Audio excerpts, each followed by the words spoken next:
Welcome back. Today, we're setting sail on a voyage to the land of happiness. We're taking a deep dive into a topic as ancient as philosophy itself. But do not worry, we've packed all the fun essentials. So prepare for an exciting adventure into the uplifting philosophy of Epicurus. And if you haven't done it yet, show some love and smash that subscribe button to watch more videos from our YouTube channel Hypersophia. Are you ready for a happiness treasure hunt? Let's jump right in. First, let's talk a bit about Epicurus. So, who's this Epicurus guy we're chatting about? Well, he's just the happiest Greek that ever lived, thinking that pleasure was the top ticket to the good life. But hold on to your party hats. Let's not imagine a luxury cruise, expensive houses and cars, money and fame, fabulous parties. Not just yet. Epicurus, born in 341 BC, was a renowned philosopher who lived during the Hellenistic period. He crafted an influential materialistic philosophy. He taught that the world's basic constituents are atoms and that the point of all one's actions should be to attain pleasure. But according to Epicurus, pleasure wasn't merely about the hedonistic pursuit of sensory delight. No, it was about achieving inner tranquility, or ataraxia, and freedom from fear. The real happiness is not in a seven-figure paycheck or a six-pack body, but rather about finding joy in a cheesy joke, a walk in the park, or a homemade sandwich. Just the way you like it. Or it can be a great conversation with a dear friend. In fact, friendship, as you will see later, is one of the main building blocks of happiness. So without further ado, let's jump into the 12 mind-blowing Epicurean rules that can guide us on our path to being happy. Rule number 1. Call your friend and build meaningful relationships. How many times do we forget to say happy birthday to our friends, or to send them our congratulations when they achieve something important in their career? Or to provide them with our company when they go through a difficult period in their life? Good pals are really like Wi-Fi. The stronger the connection, the happier the life. Friendship, for Epicurus, was important as air, as friendship contributes greatly to a tranquil and happy life. Therefore, it is not surprising when we hear Epicurus saying, "Of all the means to ensure happiness throughout the whole life, by far the most important is the acquisition of friends." Epicurus was the ultimate friendship guru. This guy took BFF goals to a whole new level. He didn't just believe in the power of friendship, he lived it. Picture this: Epicurus and his squad chilling in their epic hangout spot called the Garden in Athens. It was like a philosophical clubhouse where they gathered for deep discussions, awesome camaraderie, and a seriously chill life. So how about you? How many good friends do you have in your life? It is not the number which is important, but the quality of these friendships. No matter how small group you can have your very own garden of awesomeness. So, go out there, connect with people, share enjoyable moments with them, and let the friendship adventure begin. Rule number 2. Embrace simplicity and don't be greedy. Epicurus advocated for a simple life spent in the company of good friends. He found great joy and fulfillment in philosophical discussions and the pursuit of knowledge. He was a man who practiced what he preached, and his life serves as an embodiment of his philosophy. Despite having many followers and being an influential figure, Epicurus never chased fame or wealth, staying true to his belief that he who is not satisfied with a little is satisfied with nothing. This is a powerful lesson for us all, especially in the modern age where consumerism and the pursuit of more can often lead us astray. Regarding the types of desires that we should follow, Epicurus advised his followers to focus mainly on what is natural and necessary, dividing desires into 3 categories. 1. Natural and necessary, like food, shelter, and the community of friends who can provide support in difficult times. 2. Natural but unnecessary, like excessive amount of clothes, food, and sex. In these we can indulge when they don't require from us too much effort and do not cause pain in the long term. And 3, neither natural nor necessary, or what the heck was I thinking? As very expensive watches, yachts, expensive cars, things that you don't really need and are unnatural. We should not fall into that trap of consumerism. It is better if we avoid making too many loans and being so greedy. By focusing mainly on the natural and necessary desires, we can dodge unnecessary stress like dodging traffic on a bicycle. And who doesn't want nowadays to get rid of stress? Stress is one of the leading causes for many diseases, and this Epicurean lesson might be exactly what we need to get our life back on track. Rule number 3, be prudent. Epicurus, in his quest for achieving a happy life, spoke highly of prudence. He famously stated that the greatest virtue and the basis for all virtues is prudence. But why is prudence such an essential virtue according to Epicurus? Prudence, also known as practical wisdom, is the ability to judge what is necessary and what is not. It involves conscious decision-making, consideration of the consequences, and choosing the most moral and beneficial course of action. Epicurus believed that we often wrongly sacrifice our long-term happiness by succumbing to short-term pleasures. It is important to weigh each of the pleasures we pursue. On occasion, it means choosing pain in order to secure long-term pleasure. Imagine, for example, the pleasure of eating a sugary treat versus maintaining good health through a balanced diet. The immediate pleasure of the sweet might be tempting, but in the long run, it might lead to health problems and unhappiness. Epicurus would suggest that we make the prudent choice of good health. Eating sugary treats is natural, but not necessary. Thus, it is an extravagant desire which we should avoid if it creates harm.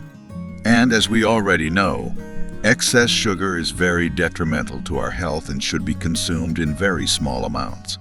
So next time you're faced with a decision, consider asking yourself, what would Epicurus do? He would be prudent, prioritizing the long-term happiness. Being prudent is a necessary attitude we must have in life if we want to achieve long-lasting happiness. Rule number 4, be resilient. Now let's move on to resilience, another quality that Epicurus admired. Epicurus emphasized the importance of facing challenges head-on and persevering despite difficulties.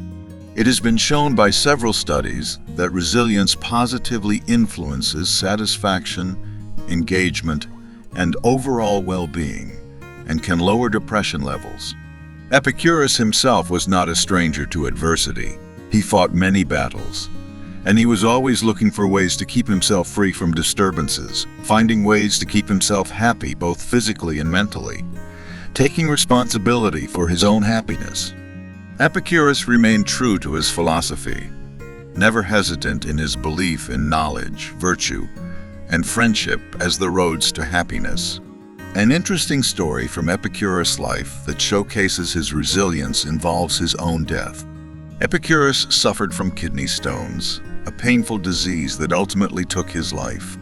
Instead of succumbing to despair in his final hours, he wrote a letter to a friend, celebrating the joy his philosophy had brought him. Even in the face of death, he found reason to celebrate and be grateful, a striking testament to his resilience. Epicurus' philosophy has much to offer us in understanding resilience. It encourages us to view setbacks not as insurmountable obstacles, but as challenges to be met with acceptance, fortitude, and wisdom. So, the next time you face a setback, harness the power of resilience to navigate through difficulties and to achieve a life of happiness and tranquility. Rule number 5, be grateful and remember the good times. Epicurus taught that the pursuit of luxury and wealth often leads to anxiety and disappointment. Who really needs a gigantic yacht anyway? The key to the heavens is to appreciate what you already have here on earth, at the present moment. Epicurus famously said, "Do not spoil what you have by desiring what you have not." Remember that what you now have was once among the things you only hoped for. Epicureanism teaches us that gratitude extends beyond merely appreciating what we have. It's about remembering the journey that led us to where we are now. By remembering those moments of success and happiness, we can learn to be grateful and content with what we have. Epicurus saw gratitude as a virtue that applies to all stages of life, from the past and the present, and continuously growing in importance as we age. Perhaps some years ago you were living in a student dormitory and you were dreaming of having a decently paid job and living independently on your own money. And perhaps you are now in that position. Did you really stop and celebrate such an achievement? Most probably you have just been caught in your daily life and didn't even take time to notice. It is important to be grateful for such achievements, no matter how common, small, or unimportant they may seem. Each day, take a moment to feel gratitude for what you have, and remember the good times. Rule number 6. Don't lose your peace of mind due to politics. Regarding politics, Epicurus recognized the relevance and autonomy of the political sphere, although it was not the central focus of his philosophy. In fact, in his letter to Menelaus, Epicurus expressed his belief that political ambitions are a sort of distraction from achieving true happiness. He famously said, "We must free ourselves from the prison of our everyday affairs and politics." His philosophical school in Athens, called the Garden, was unique in allowing women and slaves to become members. This was a politically radical act for his time. While the Garden existed alongside other, more political schools like the Academy of Plato and the Lyceum of Aristotle, it stood apart by focusing on individual well-being rather than political issues. Instead of politics, we all should focus on something pretty valuable: our peace of mind. So how do we do this?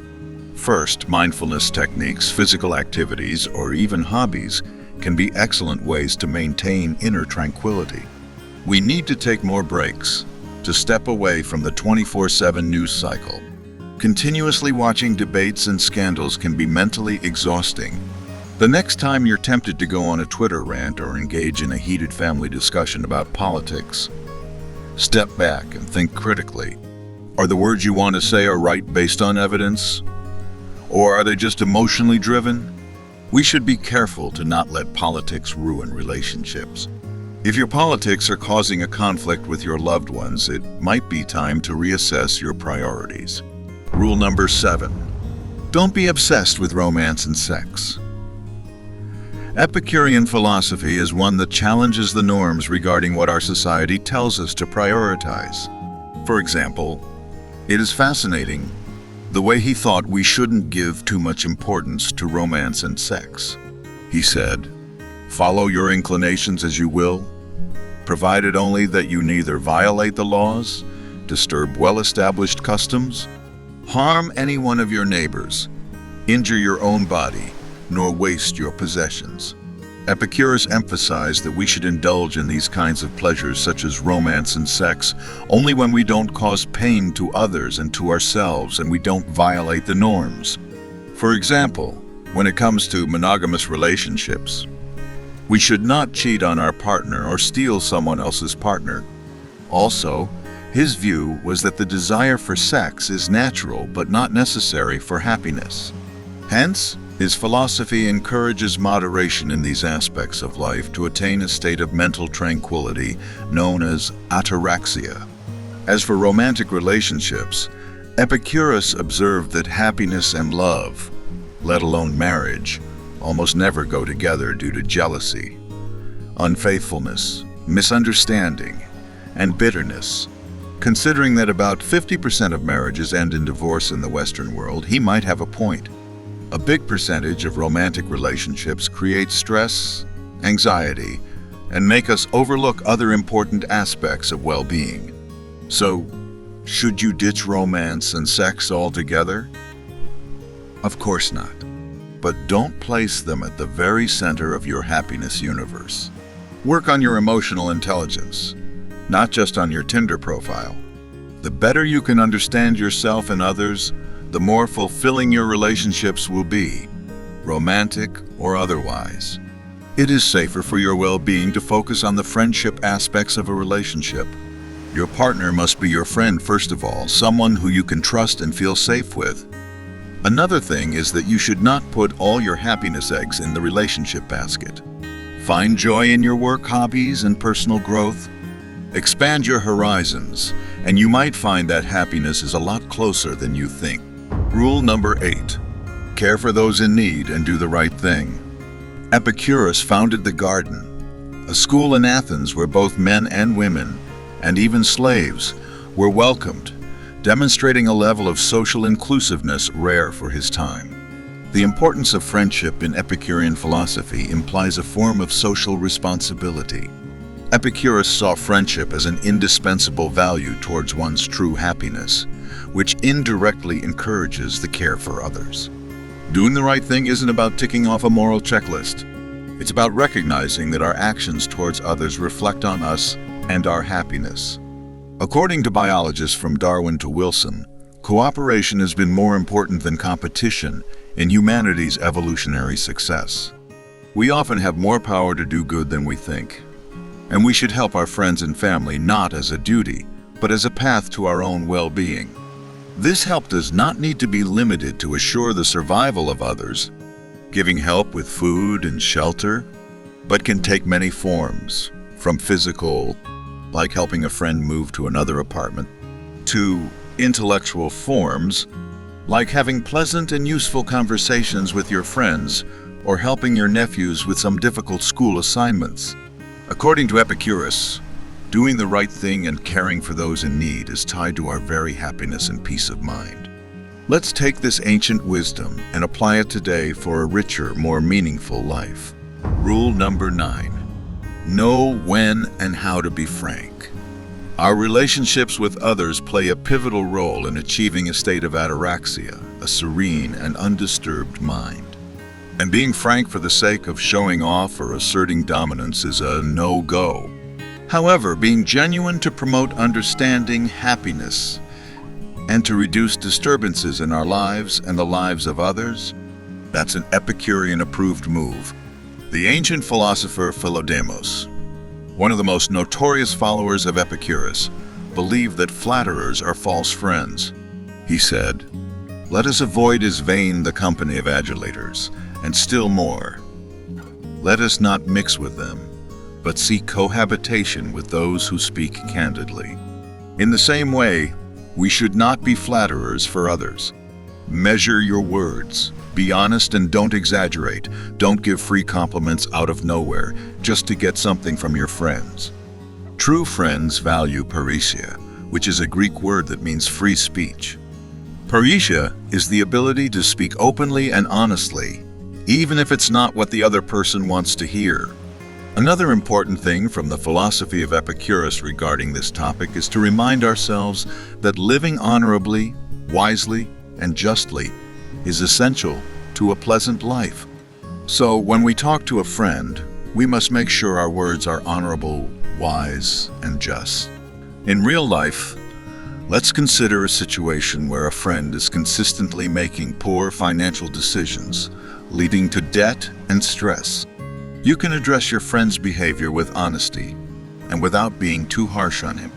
You can emphasize how his choices of spending money on expensive trips and items might not align with his long-term happiness or well-being.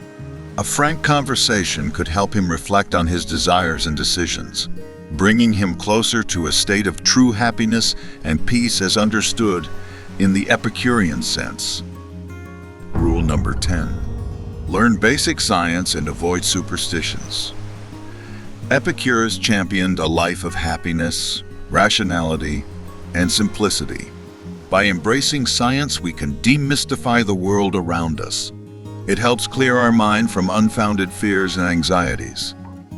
Epicurus said in his Principal Doctrine 12, "It would be impossible to banish fear on matters of the highest importance if a person did not know the nature of the whole universe, but lived in dread of what the legends tell us."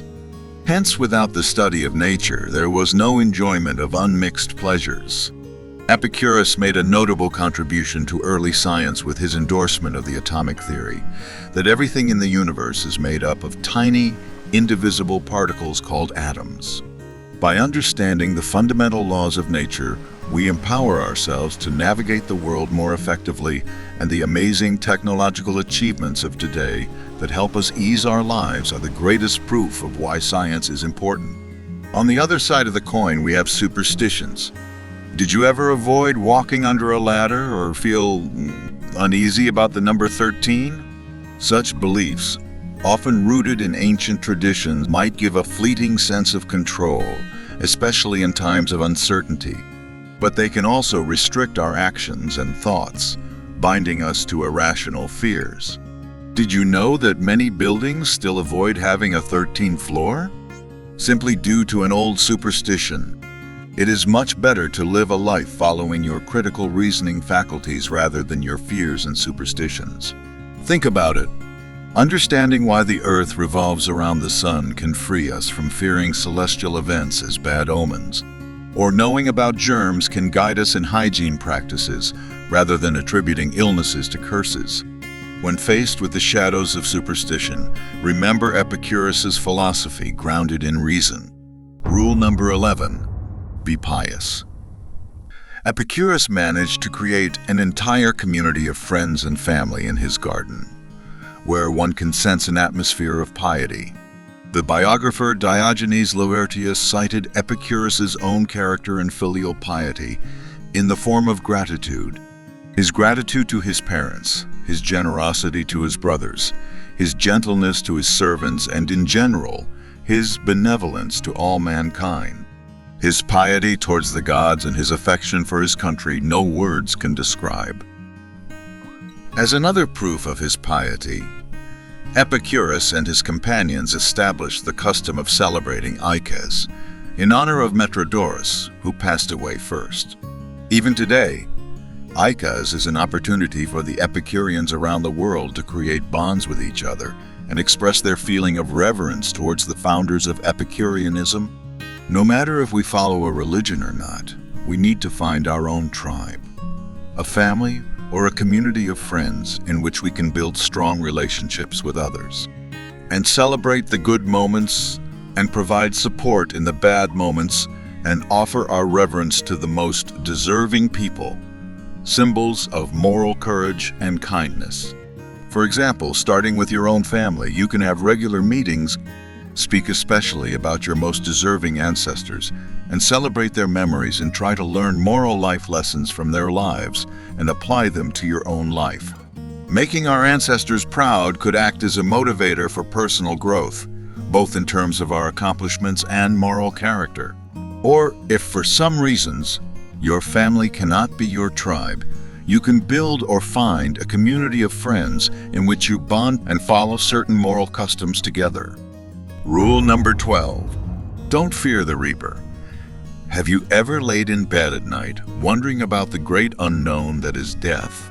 It's a thought that has haunted humanity for ages. According to Epicurus, we shouldn't fear death.